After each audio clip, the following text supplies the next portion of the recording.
I have titled this tape, You Need More Water. Of all the teaching tapes I have made, the following information about water I believe is the most significant and simple instructions that I can give you about health. Why is this so important? Lack of water or dehydration creates immediate cellular damage that upsets the chemical, mechanical operations of the body. This brings pain and disabling diseases that can take your life. I am emotionally motivated to stimulate you to take immediate action to change your water drinking habits forever and to live more abundantly. What I recommend is so simple and inexpensive, it seems unnecessary to put so much stress upon it. As you may know, I am a researcher in the electromagnetic energies of the body as the source of life. Although I study disease and disability, my primary emphasis is upon wellness or dynamic health. I have not personally researched the electrical and biochemical contributions of water, but I have been intellectually impressed with the role of water in physiology. However, until I met F. Batmanghelij, I want to spell his names in case you want his books, Batmanghelij,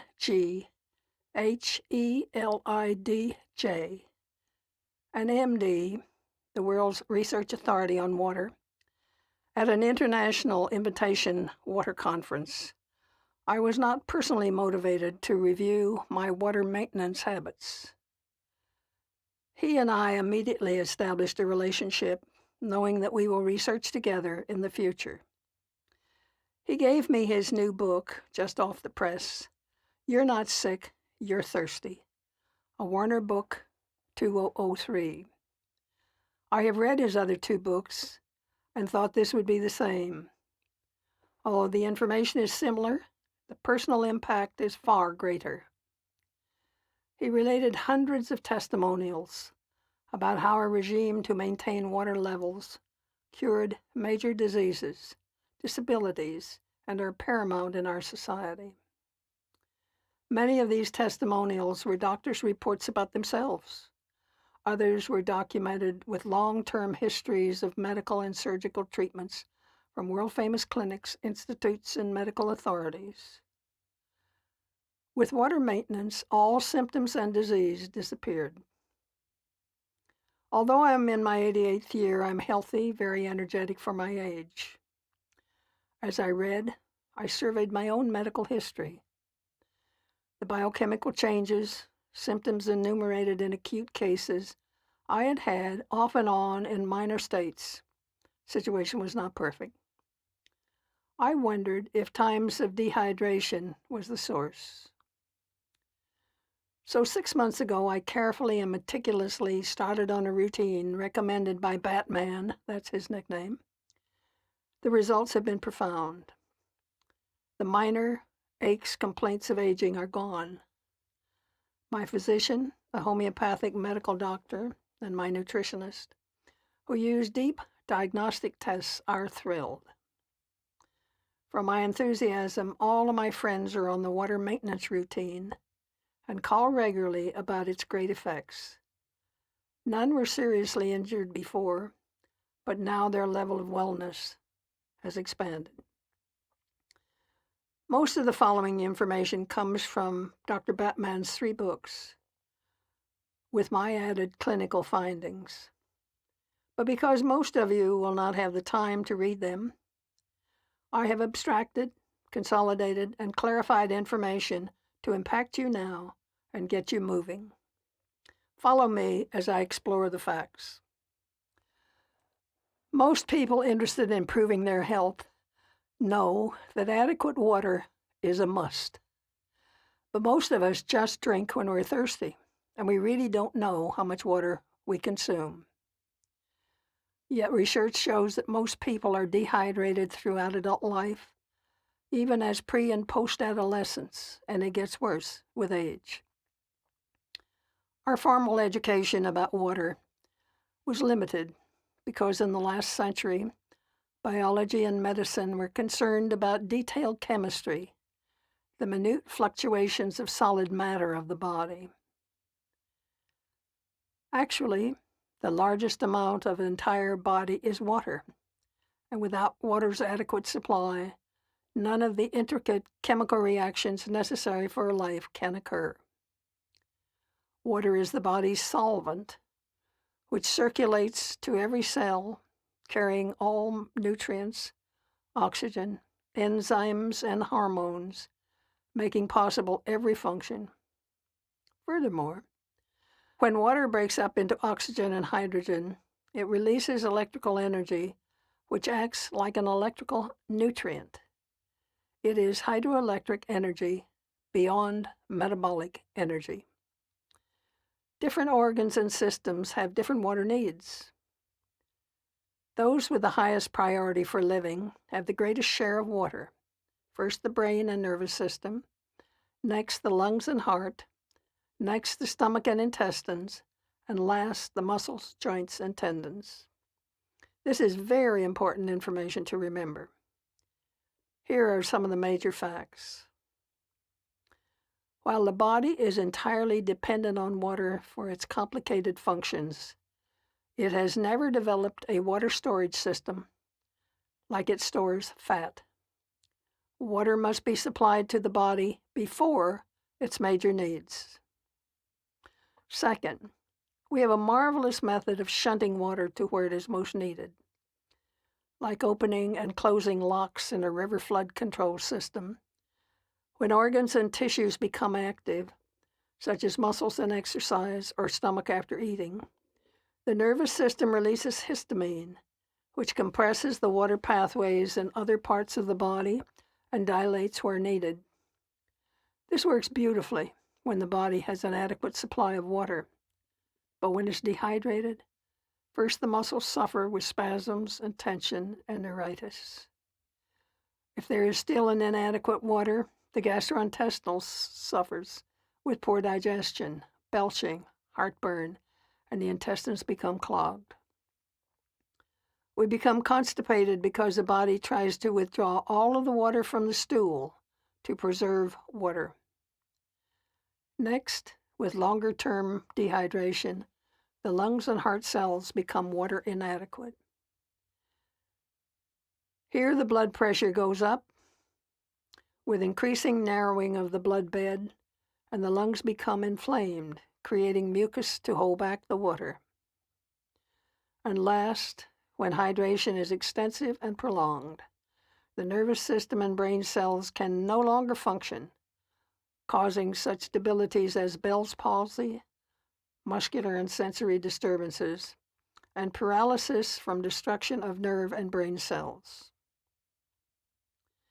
For most adults, degrees of dehydration are everyday occurrences.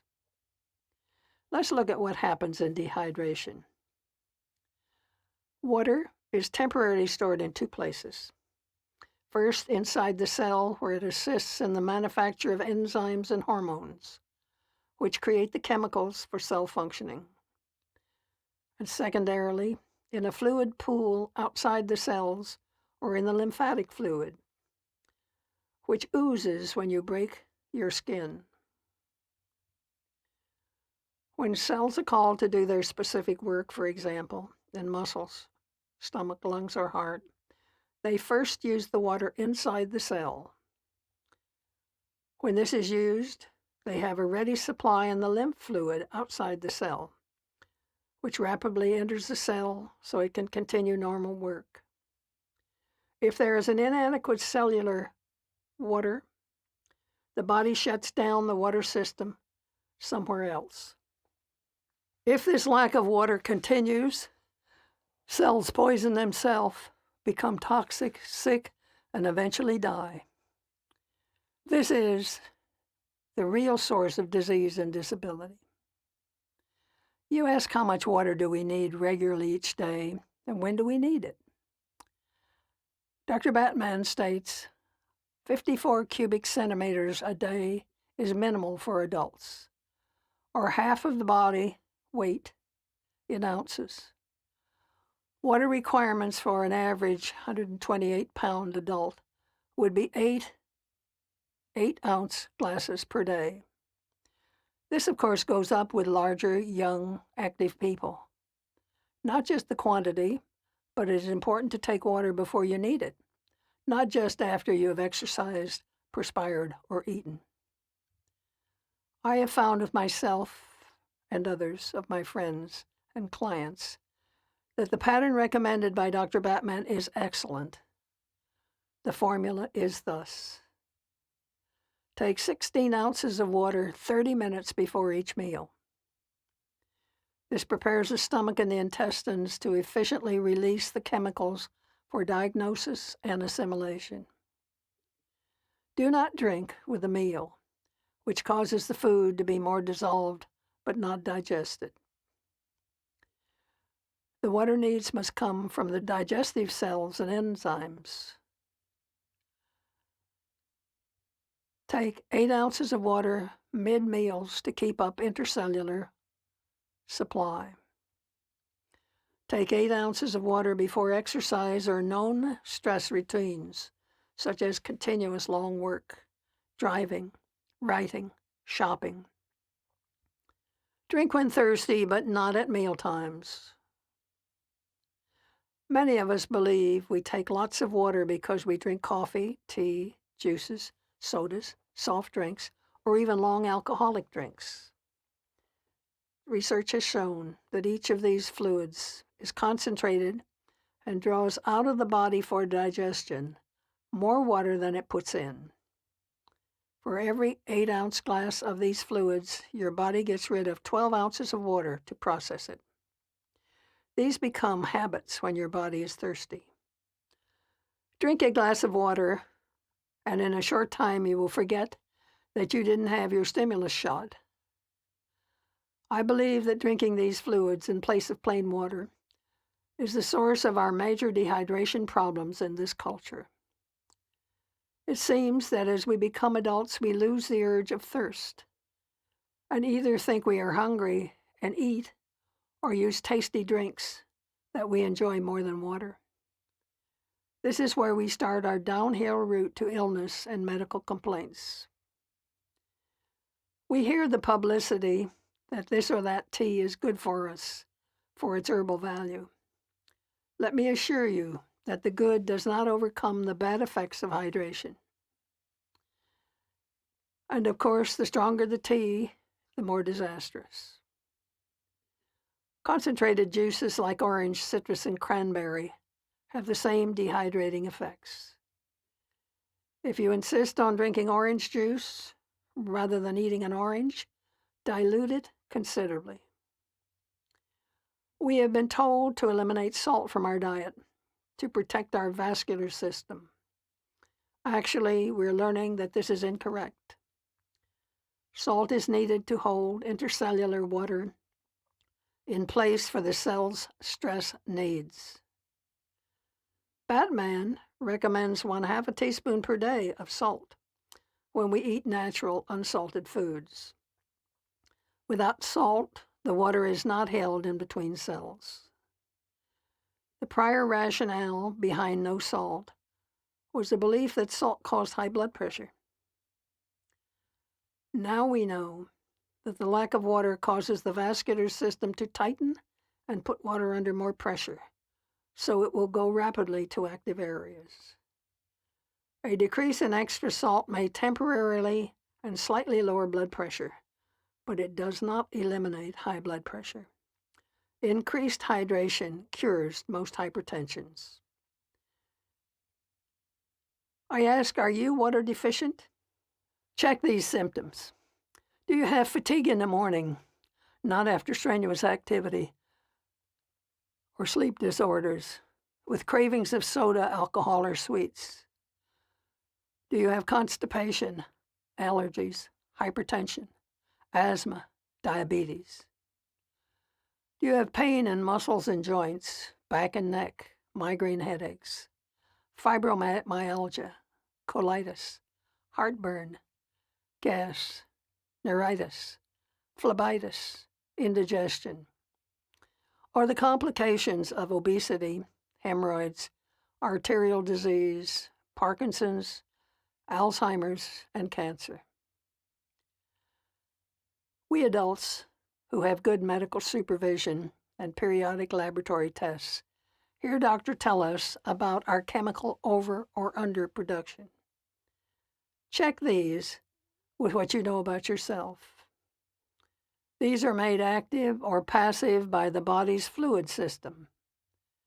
These are the primary information systems created by special cells in the brain and major glands that keep the body alive and active. These electrical and chemical signals travel through the fluids and the field. Without adequate water, these cells cannot function effectively, the first signs of potential disease. Let me give you a brief of where these come from and their functions. We know them as products and hormones and enzymes and neurotransmitters. The hormones and enzymes are substances from specialized coils and cells of glands. Vasopressin comes from the pituitary, tightens the arteries and creates more pressure to move fluids. Cortisone comes from the adrenal glands, suppresses the immune system, but provides more chemical energy. Endorphins come from the brain and are the body's natural opiate to relieve pain and prepare the body for hardships. Then there's the whole section of neurotransmitters from brain and nerve cells. These are the master controllers of chemical and electrical information in order for cells to grow, to fight bacteria, and to conquer viruses. Some information is antihistamine. Histamine is the primary neurotransmitter that shunts water to most needed areas. It reacts to foreign protein like bug bites and shots, and it is a temporary substitute for dehydration. Serotonin is a master brain controller. You have asked me, what does water have to do with dysfunctional disease conditions? Batman and the many clinical testimonies insist water dehydration causes specialized cell function at the primary source of disease in this century. And if caught early enough with water maintenance programs, it can be reversed. With serious long-term dehydration, cells are destroyed, so chemical replacement is required. But let's be about the water replenishment now with fewer symptoms. At least we can minimize the destruction, if not eliminate it. Batman believes all health problems are water deficiencies. Take, for example, joint and muscular problems, which most of us have insidiously with age and inactivity, which may have started in earlier injuries. Special discs and joint cartilages repair slowly, but they will regrow with adequate water so that the joints can be held apart and move smoothly. The inflammatory condition produced by histamine slows tissue circulation. However, water is the best antihistamine available. The cells which replace these more dense tissue come from the bone marrow, where they contest for water with hemoglobin for the manufacture of blood cells. So that you can see that dehydration, bones, ligament, muscle, cartilage, and muscular tissue always suffer. Pain comes from tearing or chronic irritation of tissues, causing acidity, swelling in organs and muscles, which irritate nerve endings. Best antidote is to improve circulation to remove toxicity and bring endorphins to sedate the pain. Probably much of the relief that comes from taking an analgesic pill is from the water it takes to swallow and assimilate it. I find 1 or 2 glasses of water does the same thing. Try it without the pill. Acute, blinding headaches, beginning with throbbing arteries around the temples, are connected to the dilution of water in the facial muscles because the brain needs more water. Temporarily, increased circulation from massage, heat, chiropractic helps manage the pain, but only water provides the cure. Let us look at neurological problems that are also the result of chronic water loss. Neural cells are the most susceptible to water deficiencies, so it is the last tissue to suffer. When it does, there is serious dehydration, which eventually destroys cells and causes plaque. Remember, brain cells don't rest. They're always active. Then we come to gastrointestinal disturbances. Specialized cells secrete after eating to mechanically and chemically break up solid substances into molecules to be absorbed in the small intestine. Without adequate water, digestive symptoms of heartburn, belching, and dyspnea occur. Dehydration in the intestines shows motility to prevent water loss, and constipation results. These are major American complaints. Increasing the bulk in the diet with more fruits and vegetables helps, but adequate water is paramount. Let's look at the problems of diabetes, asthma, and allergies that are high on the list of American health problems. Diabetes, there are problems in the pancreas, which has two functions: insulin to transpose fatty acids, and the second one to maintain bicarbonate of soda to neutralize stomach acids in the intestines. Both type 1 childhood diabetes and type 2 adult form are complex neurotransmitter and hormone problems where the pancreas in childhood forms no more production of insulin, and in the adult form, it still has poor ability to produce insulin. Both are probably water-related because the inhibition of insulin is an adaptive process of the pancreas gland to dehydration. Batman has found that water and salt will reverse the beginning stages. Again, with acute childhood diabetes, water will help other bodily processes, but it will not reverse the destroyed pancreatic cells.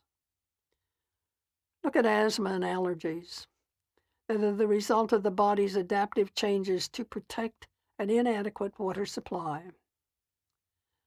Here, the body produces more histamine to shunt the water supply to the most life-important areas. Normal breathing of air in and out causes water evaporation. But with increased histamine comes bronchial congestion to further slow down normal lung evaporation. In extreme dehydration, the formation of mucus congestion seriously slows water evaporation as well as the absorption of oxygen. With dehydration over time, lungs become less elastic, scarring delicate membranes, limiting oxygen absorption. Dr. Batman suggests that salt loosens mucus and decreases inflammation. You can expect all asthmatic-like difficulties, such as hay fever, bronchitis, and ordinary chest colds, can be improved with more water intake. Hypertension is again the body's adaptation to insufficient total fluid. It's like a body drought. Water shunting increases the pressure in arteries to supply the heart pump. Cholesterol deposits occur as a waterproofing bandage. The body's secretions to handle stress create temporary elevated blood pressure. But hydration makes it a permanent hypercondition that is the first killer of American people. All hypertensions must establish a regular water maintenance program. Obesity, the last but not least, is the role of water in weight control. We all know that fat is stored when we eat more than our body needs, and that sweets, processed foods with oil and carbohydrates are causal. But why do we eat too much? Why are we always hungry? Because we mistake a need for water with a need for food. The best reducing diet is a permanent one, an increased water intake. Actually, the urge to eat weakens as one eats less and pounds fall off and stay off normally. Everyone I know who has started a water regime has lost body fat. Batman relates numerous obese people who have lost hundreds of pounds without surgery or body shock. As you lose weight and become more active, you will require more protein. I wonder if I've convinced everyone who hears this tape to immediately take note. Remember, it is the amount of water drunk, at least 8-ounce glasses, and the times you drink these, before increased water needs for digestion, exercise, stress, or long-term endurance, such as auto drives and airplane rides. If you try my suggestions, you'll be hooked for life. What's better? Excite your relatives and friends. It's the simplest and cheapest health plan possible.